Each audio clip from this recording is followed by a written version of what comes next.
السلام علیکم جی، میں ہوں رشید بلوچ. اس وقت آپ درون ٹی وی دیکھ رہے ہیں. بہت سے دنوں سے کچھ پرسنل میسیجز آتے ہیں کہ پیپل پارٹی کے دور میں بلوچستان میں حالات کچھ زیادہ خراب ہو جاتے ہیں اور آپریشن وغیرہ یہ پیپل پارٹی کے دور میں ہوئے ہیں، اور یہ ایسا کیوں ہوتا ہے. تو اس پہ جو میری معلومات ہیں، جتنا مجھے پتہ ہے، میں کوشش کروں گا اس کو تھوڑا سا اپنے پروگرام میں وہ شیئر کروں اپنے ناظرین کے ساتھ کہ یہ معاملہ کب سے شروع ہوا ہے اور پیپل پارٹی کا دور ہی کیوں. تو آگے بڑھنے سے قبل آپ نے ہمیں سبسکرائب ضرور کرنا ہے اور اپنا فیڈ بیک بھی دینا ہے. اچھا جی، دیکھیں بلوچستان میں صورتحال جب پیدا ہوئی تھی پیپل پارٹی اور بلوچستان کے قوم پرستوں کے درمیان، وہ میرے خیال میں نیب کے بننے اور 1 یونٹ ٹوٹنے کے بعد شروع ہوئی تھی.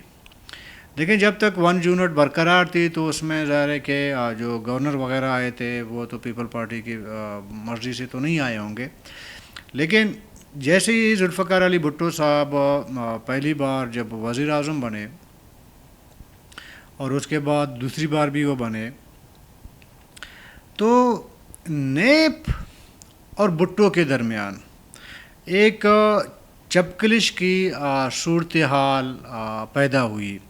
تو یہ وہی دور ہے جب بنگالیوں نے بھی اسلحہ اٹھایا تھا. ایک جنگ بنگلہ دیش میں جاری تھا، مشرقی پاکستان میں، اور وہی دور ہے پھر اس کے بعد بلوچستان میں بھی ایک شورش پیدا ہوتی ہے. وہ تب پیدا ہوتی ہے جب ذوالفقار علی بھٹو نیب کی حکومت ختم کر دیتے ہیں اور ان کی جو لیڈرشپ ہے ان کو جیلوں میں ڈال دیتا ہے. دیکھیں، ابھی اس میں اگر آپ بات کریں، بہت سارے جو پیپل پارٹی کے کی طرف نرم گوشہ رکھتے ہیں، وہ جو ہمارے بلوچ انٹلیکچوئل آپ ان کو کہیں، سابقہ بیوروکریٹ آپ ان کو کہیں.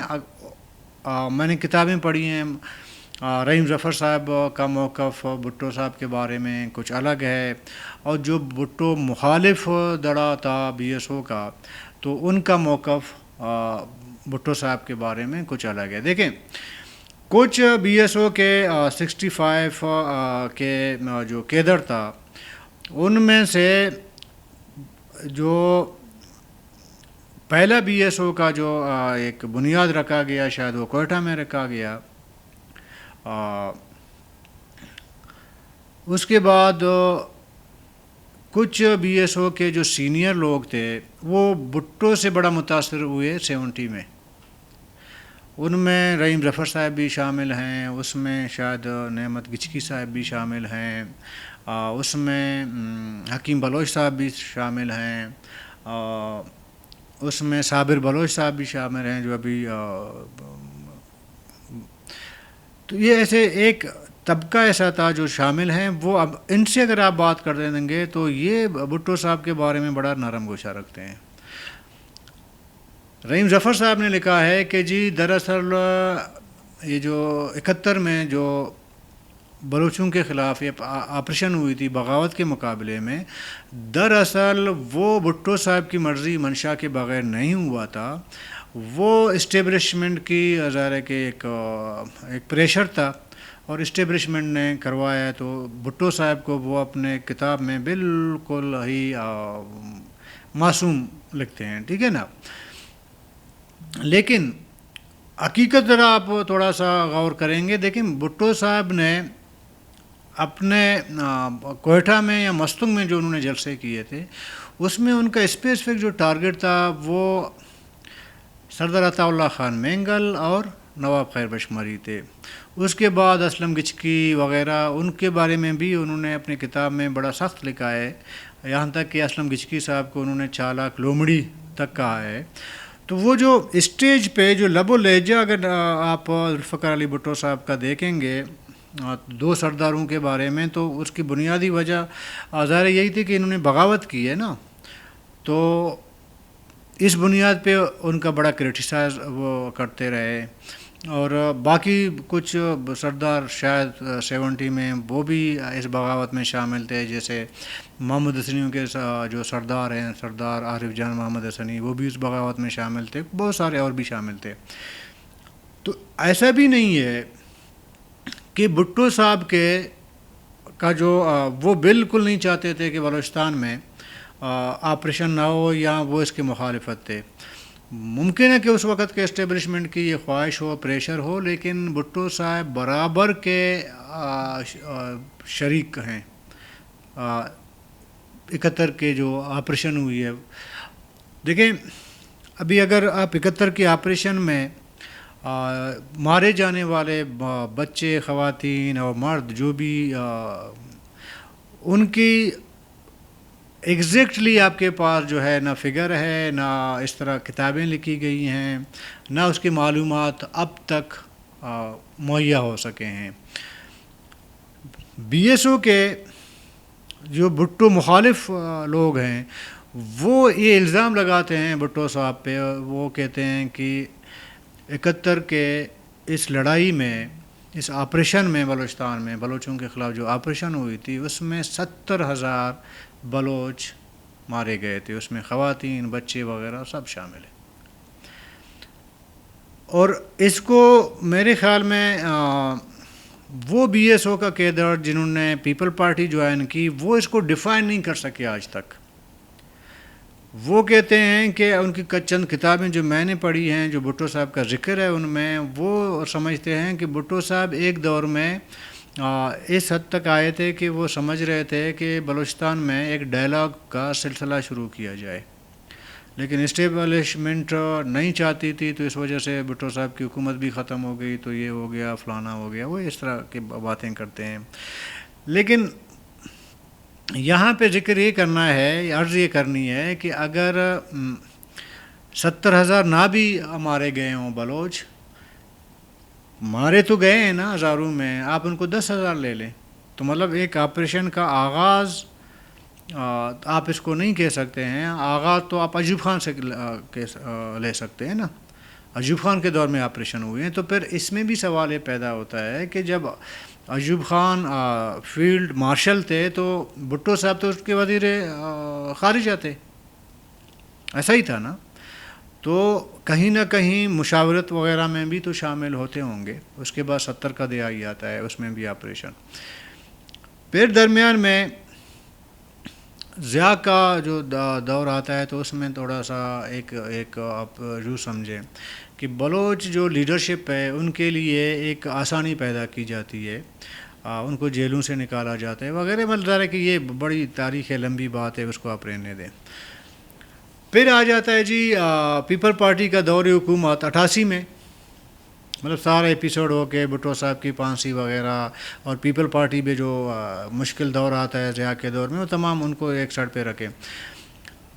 88 کو جب محترمہ بے نظیر بھٹو صاحبہ وزیر اعظم بنتی ہیں تو بلوچستان میں حکومت کس کی ہوتی ہے؟ نواب اکبر خان بگٹی کی.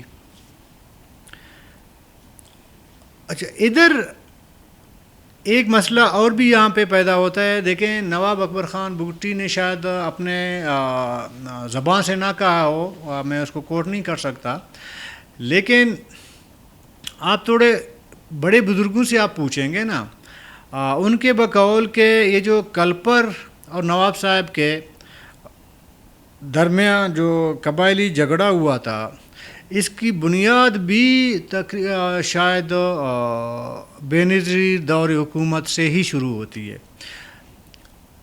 ایک پرسیپشن یہ ہے کہ بے نظیر بھٹو صاحبہ نے کلپر جو ٹرائب کے چیف وغیرہ اس ٹائم تھے، اس میں سرفراز بگٹی صاحب کے والد صاحب بھی ہیں، باقی بھی، ان کو نواب اکبر خان بگٹی کے مقابلے میں اسٹرینتھن کرنا شروع کیا یا ان کو سپورٹ کرنا شروع کیا. یہی وجہ کہ وہ پیپل پارٹی میں شامل تھے.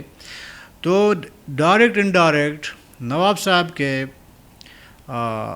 مخالفین کو جو ہے وہ ایک سپورٹ ملتی رہی ہے پیپل پارٹی کے دور میں. پھر آپ کو یہ بھی بتا دوں کہ شاید 94-95 میں اس دوران نواب اکبر خان بگٹی کا جو بیٹا ہے سلال بگٹی، وہ مارے جاتے ہیں. وہ ظاہر ہے کہ ایک قبائلی چپکلش کی وجہ سے مارے جاتے ہیں، اور وہ الزام جو ہے نواب اکبر خان بگٹی نے کلپر ٹرائب جو قبیلہ ہے ان پہ لگایا، اور اس پہ بڑا ظاہر ہے کہ ڈیرہ بگٹی میں کلپر قبیلے کے خلاف ایک کارروائی ہوئی نواب اکبر خان کے دور میں، پھر ان کو مائیگریٹ کرنا پڑا، ملتان وغیرہ اور پنجاب کی طرف جانا پڑا۔ اس میں وہ جو پیپل پارٹی مخالف ایک جو سوچ ہے، وہ کہتے ہیں کہ اس میں بھی پیپل پارٹی کا شاید تھوڑا بہت ہاتھ ہو کہ کسی نہ کسی طریقے سے نواب اکبر خان بگٹی اور کلپروں کے درمیان ایک ایسا جھگڑا پیدا ہو جس سے نواب اکبر خان بگٹی کمزور ہوں۔ تو اس ظاہر کہ یہ بھی کسی بلیک اینڈ وائٹ میں، کسی کتاب میں، کسی تاریخ میں کسی نے شاید نہ لکھا ہو یا میری نظر سے نہ گزرا ہو، لیکن آپ جب کسی سے جو اس ٹائم کو حالات و واقعات پہ جن کا نظر تھا، اگر ان سے آپ پوچھیں تو وہ یہ جواب دے دیتے ہیں۔ ابھی اللہ جانے اس میں کتنی حقیقت ہے یا حقیقت نہیں ہے، لیکن مشرف دور کے بعد، ذرا کہ مشرف دور میں نواب اکبر خان کے خلاف ایک آپریشن ہوتا ہے، بلوچوں کی ایک بغاوت ہوتی ہے، صورتحال بڑا گمبھیر ہوتا ہے، اور وہ مسئلہ سلسلہ آج تک جاری ہے۔ لیکن ایک بلوچستان کے شورش میں ایک پوائنٹ ایسا بھی آتا ہے، ایک موڑ، کہ اس میں یہ جو لاپتہ کرنے کا سلسلہ یہ شروع ہو جاتا ہے، اور یہ وہ دور ہے جب مرکز میں پیپل پارٹی کی حکومت تھی۔ اس کو آپ اتفاق کریں یا پیپل پارٹی کے خلاف سازش کہیں یا پیپل پارٹی کی اپنی پالیسی کہیں، یہ آپ پہ منحصر ہے۔ دیکھیں 2009 سے پہلے تک جو لاپتہ لوگ ہیں بلوچستان سے، بلوچ جو لاپتہ ہو رہے تھے، ان کی تعداد بہت کم تھی، گنے چنے لوگ جو ہے وہ لاپتہ ہو رہے تھے، بلکہ یہاں تک بھی ہوا ہے کہ کچھ جو لاپتہ ہوئے تھے وہ بازیابی ہوتے رہے ہیں، کچھ چند ایک ایسے ہیں جو نہیں ہوئے، لیکن کچھ بازیابی ہوتے رہے ہیں۔ لیکن اس دوران جب پیپل پارٹی نے حکومت سنبھالی بے نظیر بھٹو صاحبہ کی شہادت کے بعد، یہ 2008 کو، تو اس میں زرداری صاحب جب پریزیڈنٹ بنے تو انہوں نے ایک مفاہمت کرنے کی کوشش کی، جو مجھے لگتا ہے کہ اس میں دیکھیں اس ٹائم کے بہت سارے لوگ جو بلوچ لیڈرز تھے یا سیاسی ورکر تھے، ان کے رہائی کا ایک سلسلہ شروع ہوا۔ اس میں اب بڑے عدالتوں کے ذریعہ ہو، ادھر ادھر ہو، لیکن شروع ہوا۔ مجھے یاد ہے نواب اکبر خان کے واقعہ کے بعد یہ شاہ زین بگٹی بھی جیل میں تھے، جیل میں تھے۔ جب پیپل پارٹی کی حکومت آئی وہ رہا ہو گئے، اور میر عبدالنبی بنگلدی صاحب بھی جیل میں تھے، وہ بھی رہا ہو گئے۔ اچھا، اس طرح کے بہت سارے لوگ تھے جن کو اگر میں گنوانا شروع کر دوں، بہت سارے اور سیاسی ورکر تھے جو شاید پھر رہا ہو گئے۔ لیکن یہ مفاہمتی، آپ اس کو سیاستی کہہ سکتے ہیں۔ اس کے باوجود 2008 کے بعد، اس تمام صورتحال کے بعد، لوگ جو سیاسی ورکر ہیں ان کے لاپتہ ہونے کا سلسلہ تیز ہو جاتا ہے، اور اس ٹائم جو ہے نواب اسلم خان رئیسانی پیپل پارٹی کی طرف سے بلوچستان کے وزیر اعلیٰ ہیں، اور مرکز میں پیپل پارٹی کی حکومت ہے، یوسف گیلانی صاحب، ان کی حکومت ہوتی ہے۔ لیکن یہ اٹھانے مارنے اور کا سلسلہ بھی شروع ہوتا ہے، یعنی کہ بلوچ سیاسی جو ورکر وغیرہ ہیں، کارکن، ان کے اٹھائے جانے کا سلسلہ بھی تیز ہو جاتا ہے، اور مار کے پھینکنے کا بھی سلسلہ شروع ہوتا ہے۔ تو اس میں ایک تجزیہ یہ ہے کہ پیپل پارٹی کا کسی نہ کسی طریقے سے، ظاہر ہے کہ حکومت میں رہا ہے تو ذمہ داری تو پیپل پارٹی کی حکومت بنتی ہے نا، ظاہر ہے کہ جس کے پاس حکومت ہوتی ہے ذمہ داری بھی تو اسی کی بنتی ہے نا، کہ اس طرح کے صورتحال کو کنٹرول کرے یا معاملات کو ایک مصالحت کی طرف لے کے جائے۔ لیکن اس طرح ہوا نہیں، شاید وہ سلسلہ ابھی بھی جاری ہے۔ تو اس لیے بلوچوں میں جنرل ایک پرسیپشن جو بنا ہوا ہے پیپل پارٹی کے بارے میں، اور پیپل پارٹی اسی وجہ سے بلوچستان میں پنپ نہیں سکی، اس کی وجہ بھی یہی ہے کہ بلوچ جو ہے ذہنی طور پر پیپل پارٹی کو وہ ایکسیپٹ کرنے کو آج بھی تیار نہیں ہے. یہ الگ بات ہے، دیکھیں ایک سیٹ کے لیے یا فیور لینے کے لیے اگر کوئی ایم پی اے بننے کے لیے اگر پیپل پارٹی کا پلیٹ فارم استعمال کرتا ہے یا نون لیگ کا کرتا ہے، وہ تو ایک الگ چیپٹر ہے نا. اس کو آپ یہ نہیں کہہ سکتے کہ جی یہ بندہ پیپل پارٹی کا ہے. میں آپ کو مثال دے سکتا ہوں کہ اس وقت اکثریتی جو پارٹی ہے نا بلوچستان میں پارلیمانی یا اسمبلی کے اندر، وہ پیپل پارٹی ہے نا.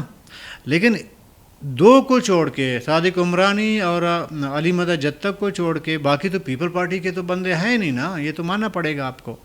اگر کوئی نہیں مانتا وہ الگ بات ہے، لیکن میرے نزدیک یہ تو پیپل پارٹی کے لوگ نہیں ہیں. یہ ایک الگ چیپٹر ہے. لیکن جس طریقے سے بھٹو صاحب یہ سمجھ رہے تھے اپنے دور میں کہ یہ جو میں بی ایس او کا میں نے کیڈر کی بات کی کہ ان کے ذریعے میں نیب کا مقابلہ کروں گا یا بلوچ سیاست کو میں کاؤنٹر کروں گا ان کے ذریعے، ان کو سپورٹ دے کے وغیرہ کر کے، اور دیا بھی، ایسا نہیں ہے کہ نہیں دیا ہے.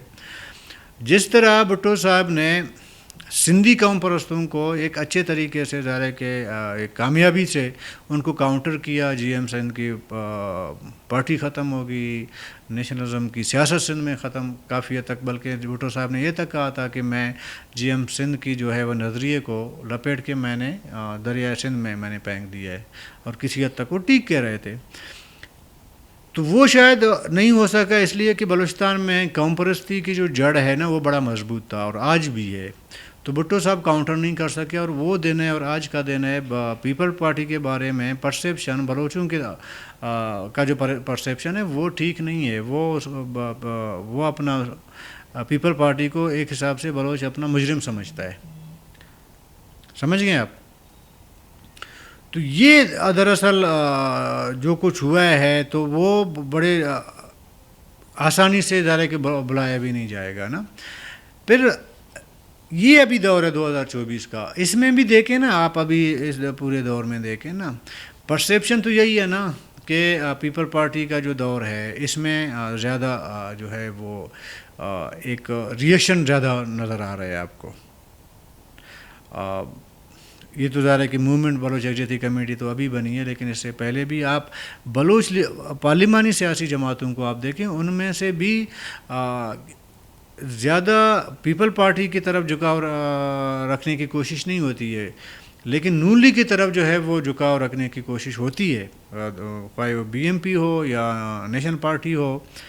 ان کے ایک نرم گوشہ نون لیگ کی طرف سے ہے، اور نون لیگ کا ایک نرم گوشہ یعنی کہ پنجاب کی سیاست کا، نون لیگ کا مطلب پنجاب کی سیاست کا نا، ایک نرم گوشہ بلوچ سیاسی جماعتوں کے ساتھ رہا ہے اور ابھی بھی شاید ہے ایک، لیکن پیپل پارٹی کے ساتھ نہیں جڑ پا رہے ابھی تک.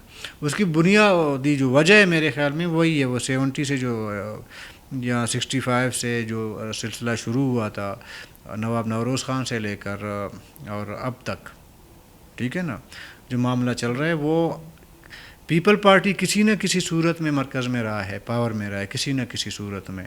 تو اس لیے یہ جنرل پرسیپشن لوگوں کے درمیان ذہنوں میں ہے کہ جی پیپل پارٹی دراصل بلوچ مخالف ایک جماعت ہے، اور اس پرسیپشن کو پیپل پارٹی نے ختم کرنے کی کبھی کوشش بھی نہیں کی ہے، باوجود یہ کہ آصف علی زرداری صاحب بھی بلوچ ہیں اور بلاول بھٹو زرداری صاحب بھی بلوچ ہیں نا. ابھی پیپل پارٹی سندھی لیڈرشپ سے تو نکل چکی ہے، بلوچوں کے پاس آئی ہے نا. اس کے باوجود یہ پرسیپشن نہ پیپل پارٹی نے کوشش کی ہے ختم کرنے کی، نہ بلوچوں کے ذہن سے پرسیپشن اتنا جلدی جو ہے وہ ختم ہونے کا کوئی آثار نظر آ رہے ہیں. تو اس وجہ سے کچھ لوگوں کو جو پوچھ رہے تھے کہ پیپل پارٹی کے بارے میں بلوچوں کی رائے مختلف کیوں ہے باقی جماعتوں کے مقابلے میں. اور دیکھیں نون لیگ کے دور میں اگر آپ دیکھیں، نون لیگ کے دور میں زیادہ ایک مفاہمت کی کوشش ہوتی رہی ہے. مطلب اب انہوں نے بلوچ ان کے ڈاکٹر مالک بلوچ صاحب کو ایز اے نیشنل پارٹی کی تیسری قوت تھی نا پارلیمنٹ میں، انہوں نے وزیر اعلیٰ بنا دیا. اور ابھی بھی ان کی کوشش ہے کہ مرکز میں جو بھی بلوچ کانفرنس جماعتوں کے جو بھی نمائندے وہاں پہ ہیں as a senator as a MNA conference جماعتوں کے، اس کو کسی نہ کسی طریقے سے ہم لوگ ایڈجسٹ کر لیں. اور ابھی بھی جب نواز شریف صاحب کوئٹہ آئے تھے انہوں نے ڈاکٹر مالک صاحب کی تعریف کی، اور سردار اختر جان مینگل کی بھی انہوں نے تعریف، بہت جگہ انہوں نے تعریفیں کی ہیں. تو یہ پنجاب کے سائڈ پہ اگر دیکھیں گے، پنجاب کی سیاست کی طرف جو ہے یا نون لیگ ہو ان کی طرف آپ کی پارلیمانی جماعتوں کا بھی ایک نرم گوشہ آپ کو نظر آتا ہے، اب تک آتا ہے، لیکن نون لیگ کی طرف پیپل پارٹی کی طرف وہ آتا نہیں ہے. تو میرا نہیں خیال، میرا ذاتی طور پر یہ نہیں خیال کہ پیپل پارٹی، چونکہ سندھ اور بلوچستان کا ایک تو خونی رشتہ آپس میں ہے نا، بہت سے بلوچ جو ہے سندھ میں ان کا رشتہ ہے سندھیوں کے ساتھ، مطلب بلوچستان کا اور سندھ کا آپس میں بڑا قریبی ایک رشتے چل رہے ہیں، زمینیں ایک ہیں، قبرستان ایک ہے، رشتہ داریاں ہیں، سب کچھ ہے. اس کے باوجود پیپل پارٹی کی اور بلوچوں کی یہ ملتی نہیں ہے، فعال آپس میں ملتی نہیں ہے. تو اس کی وجہ یہی ہے کہ بنیاد جو ہے وہ ایک شروع ہوئی ہے، وہ ابھی تک چل رہی ہے. تو ظاہر ہے کہ ابھی معاملات جو چل رہے ہیں پیپل پارٹی کے حوالے سے، وہ پرسیپشن برقرار آگے بھی برقرار رہے گا. تو کل تک کے لیے اجازت دیجیے، اللہ حافظ.